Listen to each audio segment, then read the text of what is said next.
मातीत पडलेली साखर मुंगीच खाऊ शकते, हत्तीत हे सामर्थ्य नसतं. म्हणून लहान लोकांना कधी लहान समजण्याची चूक करू नये.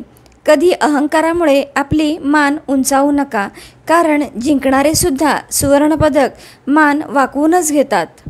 प्रत्येक व्यक्तीमध्ये गुणवत्ता आणि कमतरता दोन्हीही असतात.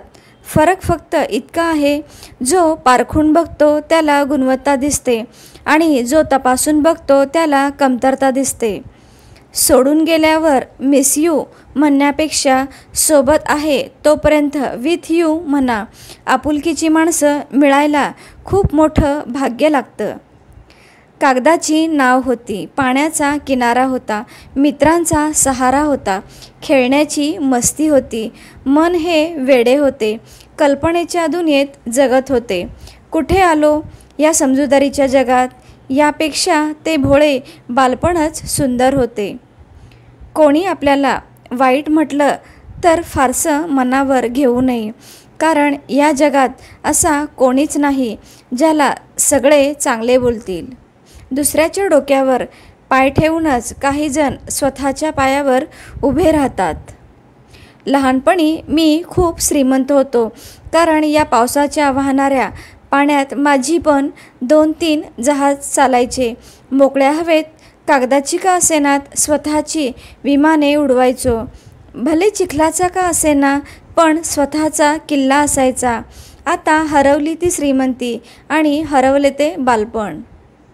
मीठ भाकर खाऊन झोपावं, मात्र कुणापुढे हात नाही पसरावं, कारण लोक जेवढं देतात त्यापेक्षा कितीतरी पटीने जास्त ऐकवतात.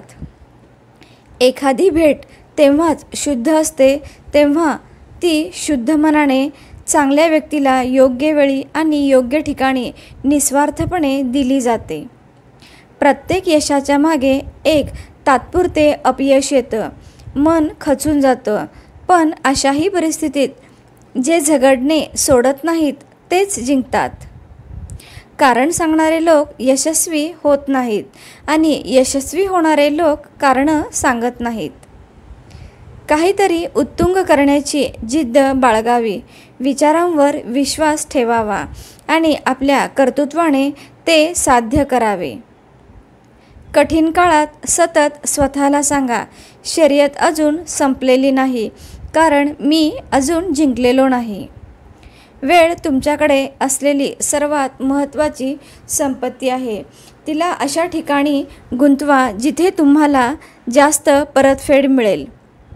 काट्यांवरून चालणारी व्यक्ती ध्येयांपर्यंत लवकर पोहोचते, कारण रुतणारे काटे पावलांचा वेग वाढवतात.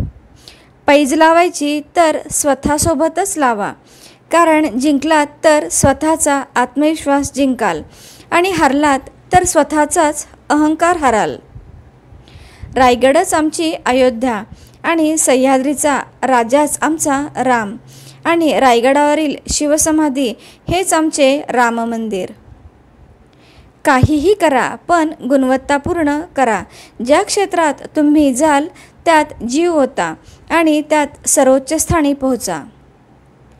संकट हे पाण्यासारखं असतं, ते तुम्हाला बुडवण्यासाठी नाही तर त्यात कसे पोहायचे ते शिकवण्यासाठी आलेले असते.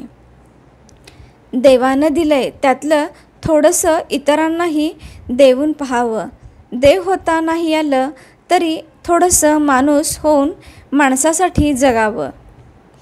माणसाला माणसापासून दूर करणारी पहिली गोष्ट म्हणजे आपली जीभ आणि दुसरी गोष्ट म्हणजे पैसा.